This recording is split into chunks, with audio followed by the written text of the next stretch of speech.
বাসন্তী। রাজা সুরথের রাজ্য আক্রান্ত হল।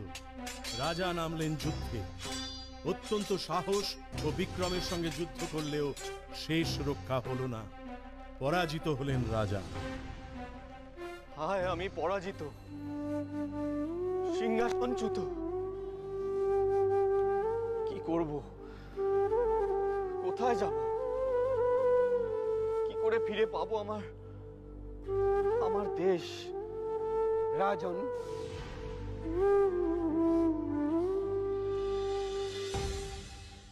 রাজন, আমি মেধামণি।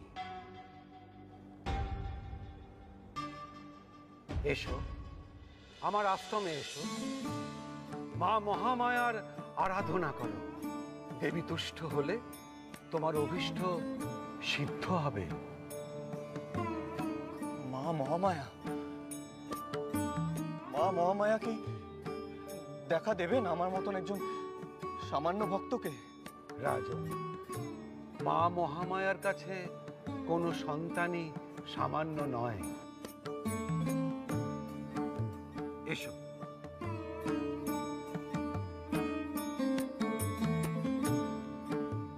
এসো রাজন।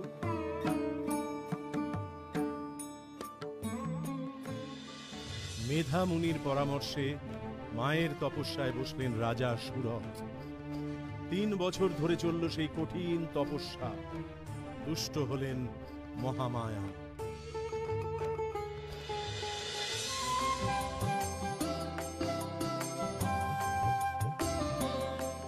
আমি বাসন্তী, দুষ্টা তোমার তপস্যা।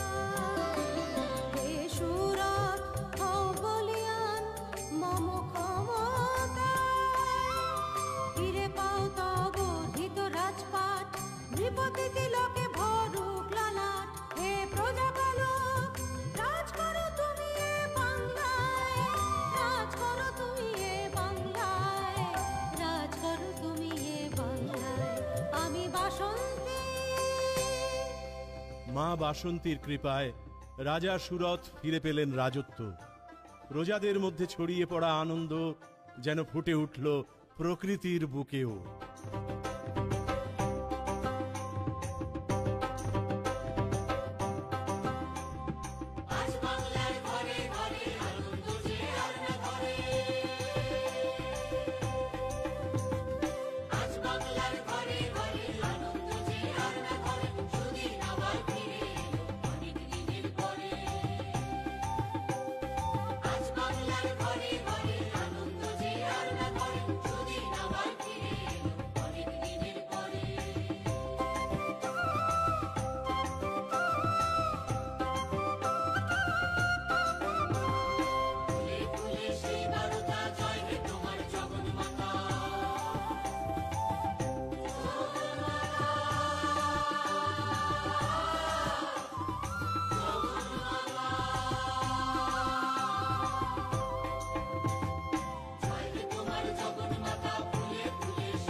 রাজা সুরথ ছিলেন এক অসাধারণ মানুষ।